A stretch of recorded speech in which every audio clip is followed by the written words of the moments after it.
মুসলিম হয়ে যাব। আমি বাইবেল নিয়ে কথা বলছি, আমি এখানে গণিত শিখতে চাই না। না, ওই বিবৃতিটা গণিতের অংশ ছিল না।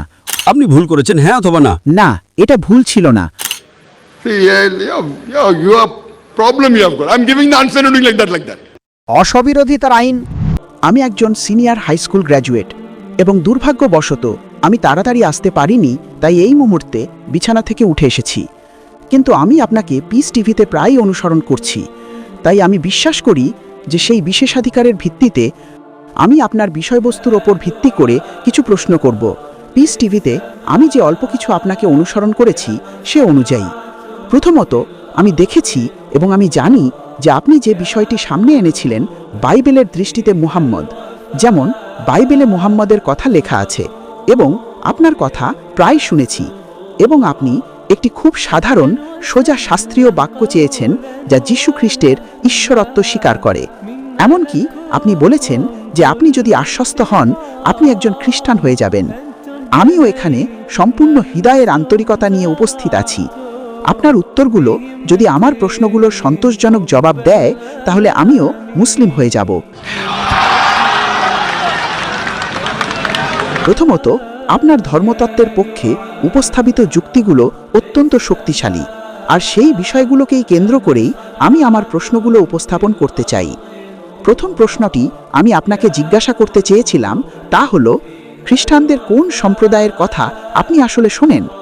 কারণ আপনি যদি খ্রিস্ট ধর্মে আসেন, যেমন আমি হাউস অফ ফেইথ মিনিস্ট্রিতে যাই, আমিও KFI-তে আছি, তাই প্রতিটি ধরনের খ্রিস্টান সম্প্রদায় অনুযায়ী যে এটি সেই জ্ঞান যা আসলে সংজ্ঞায়িত করে কেন তারা সেখানে সেই নির্দিষ্ট খ্রিস্টান সম্প্রদায় হিসেবে আছে।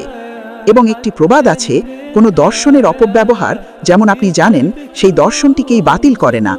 তাই আমি সবার আগে জানতে চাইব, ভাই ভাই ভাই, এটা একটি প্রশ্নোত্তরের সময়, বক্তৃতার সময়ে নয়। আপনি যদি নিয়ম এবং প্রবিধানগুলো খুব স্পষ্টভাবে শুনে থাকেন, প্রশ্নটি 2 বা 3টি বাক্যে করা উচিত। যদি এর চেয়ে বেশি হয় তাহলে এটা একটি ছোট বক্তৃতা শেষ।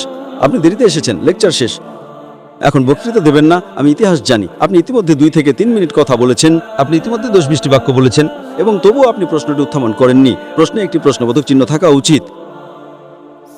আমি অনেক খ্রিস্টান বাইবেল পড়েছি, King James Version, New International Version, Jehovah's Witness, Douay Version, many. আপনি প্রশ্নটি করুন, সাধারণ প্রশ্ন, 2 বা 3টি বাক্যে একটি প্রশ্নবোধক চিহ্ন থাকা উচিত, ব্যাস। আপনার প্রশ্নটি উত্থাপন করুন, কোনো স্যালুট নয়, প্রশ্ন। Thank you. স্বাগতম। প্রশ্নবোধক চিহ্নের জন্য আমি জানি আমি এটি লিখতে পারবো না, কিন্তু আমি এটি দেখাতে পারবো। কিন্তু ব্যাপারটা হলো এই, যখন যিশু আত্মা সম্পর্কে কথা বলেন, তিনি বলেছিলেন যে তিনি একজন শান্তিদাতা পাঠাতে যাচ্ছেন, ঠিক তার মতো কেউ। জনের বইতে তিনি যা বলেছেন সে অনুযায়ী। এখন যদি আপনি জনের বই অধ্যায় 20 শ্লোক নম্বর 22 পড়েন, বাইবেল বলেছে তিনি এসেছিলেন এবং তিনি তাদের ওপর ফু দিলেন এবং বললেন, তোমরা আত্মা গ্রহণ করো।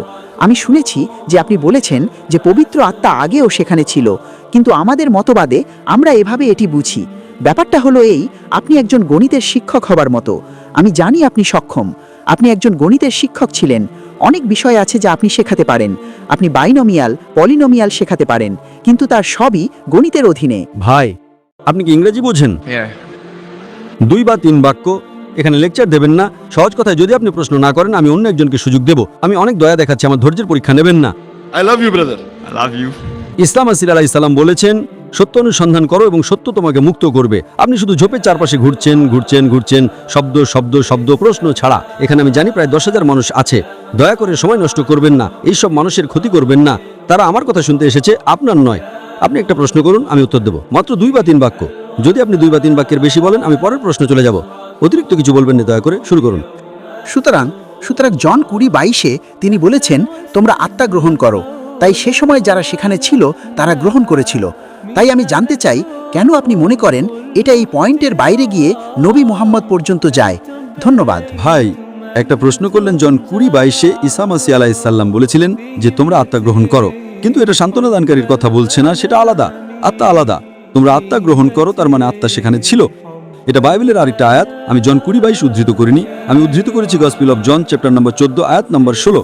আমি পিতার কাছে প্রার্থনা করব তোমাদের কাছে একজন সান্ত্বনা দানকারী পাঠাতে, যিনি তোমাদের সাথে চিরকাল থাকবেন। Gospel of John chapter number 15 আয়াত নম্বর 26, কিন্তু যখন সান্ত্বনাদানকারী আসবেন, যাকে আমি আমার পিতার কাছ থেকে পাঠাবো, তিনি তোমাদের অনাগত বিষয়ে দেখাবেন, তিনি আমার সাক্ষী দেবেন। Gospel of John chapter number 16 আয়াত নম্বর 7, তবু আমি তোমাদের সত্য কথা বলছি, এটা তোমাদের জন্য লাভজনক যে আমি চলে যাই, কারণ আমি যদি না যাই সান্ত্বনাদানকারী আসবেন না, কারণ আমি যদি প্রস্থান করি তবে তাকে পাঠাবো। আপনি যাচ্ছেন গসপেল অফ জন অধ্যায় 20-তে।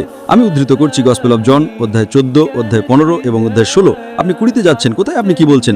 গসপেল অফ জন অধ্যায় 20 আত্মার কথা বলছে। আমি পবিত্র আত্মার সম্পর্কে কথা বলছি না, আমি সান্ত্বনাদানকারী সম্পর্কে কথা বলছি। পবিত্র আত্মার নবী মুহাম্মদ সাল্লাল্লাহু আলাইহি ওয়াসাল্লাম নন, সান্ত্বনাদানকারী হলেন নবী মুহাম্মদ সাল্লাল্লাহু আলাইহি ওয়াসাল্লাম। আপনি কি আমার লেকচার শুনেছেন? আমি বলেছিলাম আমি দেরিতে এসেছিলাম কারণ আমি জানতাম না। কিন্তু আপনি বলেছেন আপনি টেলিভিশনে শুনেছেন, আপনি কি সেটা বলেননি? হ্যাঁ, আমি সেটা বলেছিলাম। আমি পিস টিভিতে অনেকবার বলেছি। ওকে, তাহলে এখন আমি প্রশ্নটা আরো ভালোভাবে করতে পারবো। সুতরাং তার মানে আত্মা আলাদা, নবী মুহাম্মদ সাল্লাল্লাহু আলাইহি ওয়াসাল্লাম আলাদা, এবং নবী ঈসা মাসীহ আলাইহিস সালাম বলেছেন গসপেল অফ জন অধ্যায় 16 আয়াত 12 থেকে 14, আমার অনেক কিছু তোমাদের বলার আছে, কিন্তু তোমরা এখন সেগুলো সহ্য করতে পারবে না, কারণ তিনি যখন সত্যের আত্মা আসবেন, তিনি তোমাদের সমস্ত সত্যের দিকে পথ দেখাবেন। তিনি নিজের থেকে কিছু বলবেন না, যা কিছু তিনি শুনবেন তিনি বলবেন, তিনি আমাকে মহিমান্বিত করবেন। এ ব্যক্তি কে? পবিত্র আত্মা। ভাই, আপনি কি ইংরেজি বোঝেন?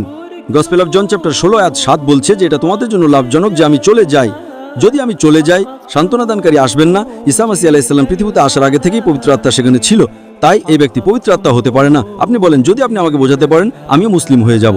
আপনি কোন ভাষা বোঝেন? ইংরেজি? Yes, English. বাইবেল বলে যে এলিজাবেথের গর্ভে পবিত্র আত্মা ছিল জন দ্য ব্যাপটিস্ট জন্ম নেওয়ার আগে, এবং জন দ্য ব্যাপটিস্ট এসেছিলেন ঈসা মাসীহ আলাইহিস সালামের আগে। ঠিক বলছি? Yes, please. পবিত্র আত্মা সেখানে ছিল যখন ঈসা মাসীহ আলাইহিস সালামকে দীক্ষিত করা হচ্ছিল। হ্যাঁ, Yes, please. তাই এই সান্ত্বনা দানকারী মানে পবিত্র আত্মা হতে পারে না।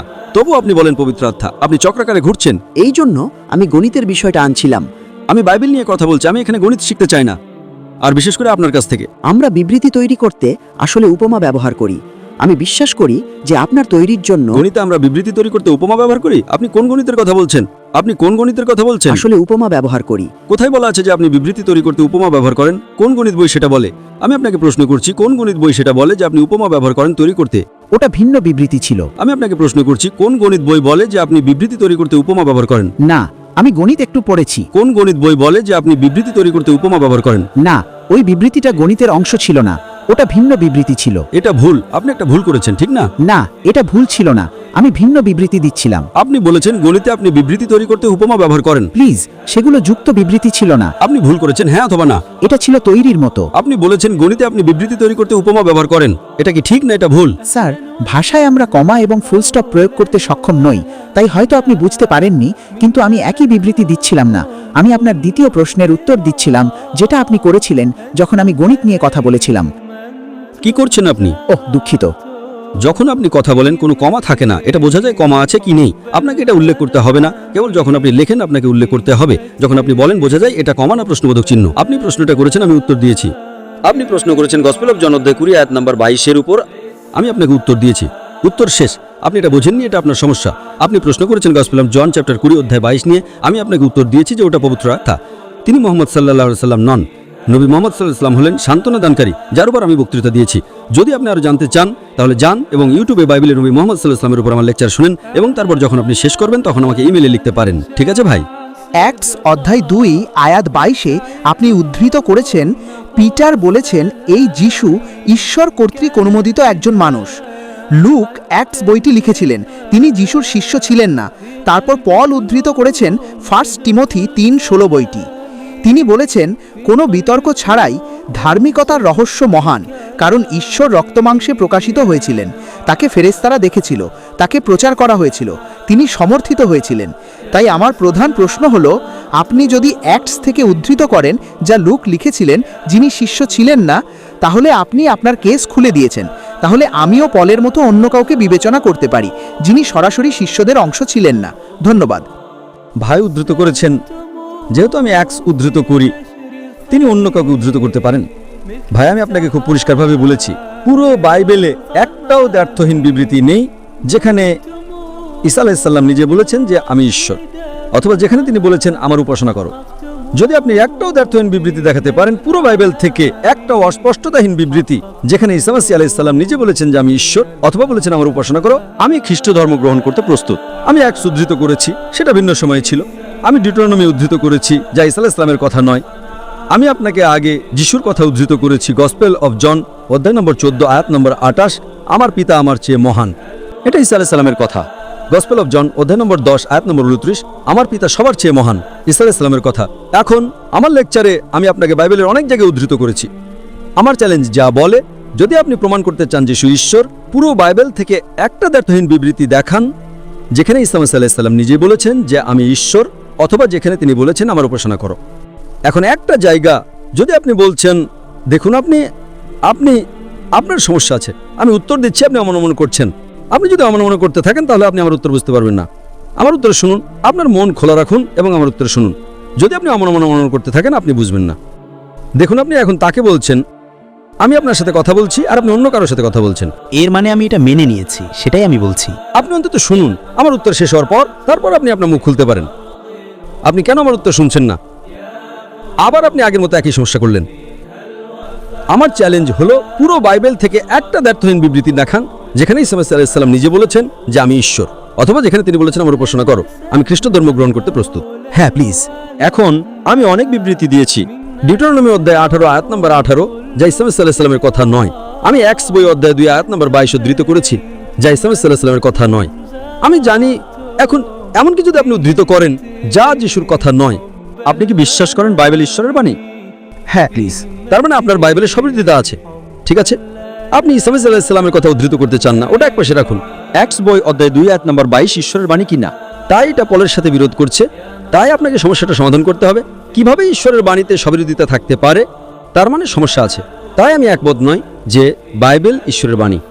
যখন অ্যাক্টস বই অধ্যায় 2 আয়াত নম্বর 22 পরিষ্কারভাবে বলে, হে ইসরায়েলের লোকেরা এটা শোনো, নাজারেথের যিশু তোমাদের মধ্যে ঈশ্বর কর্তৃক অনুমোদিত একজন মানুষ, অলৌকিক এবং বিস্ময় এবং নিদর্শন দ্বারা যা ঈশ্বর তার মাধ্যমে করেছিলেন, এবং তোমরা তার সাক্ষী। এখন আপনি আমাকে উদ্ধৃত করছেন পলের কথা। এখন এটা ঈশ্বরের বাণী। ঈশ্বরের বাণী বেশি গুরুত্বপূর্ণ না পলের কথা বেশি গুরুত্বপূর্ণ? তাই যদি কোনো সবিরোধিতা থাকে, বাইবেলে শত শত সবিরোধিতা আছে। খ্রিস্টান সমালোচকদের মতে বাইবেলে 50,000 ভুল আছে। কতগুলো? How many? অসবিরোধিতার আইন। বাইবেলে 50,000 ভুল খ্রিস্টান সমালোচকদের মতে 50,000। আপনি আমার ভিডিও ক্যাসেট দেখুন, বিজ্ঞানের আলোকে কোরআন এবং বাইবেল, সেখানে অনেক সবিরোধিতা আছে, সেখানে অনেক বৈজ্ঞানিক ভুল আছে। সেটা পড়েন, সেটা শোনেন, এবং আপনি নিশ্চিত হয়ে যাবেন যে বাইবেল ঈশ্বরের বাণী নয়।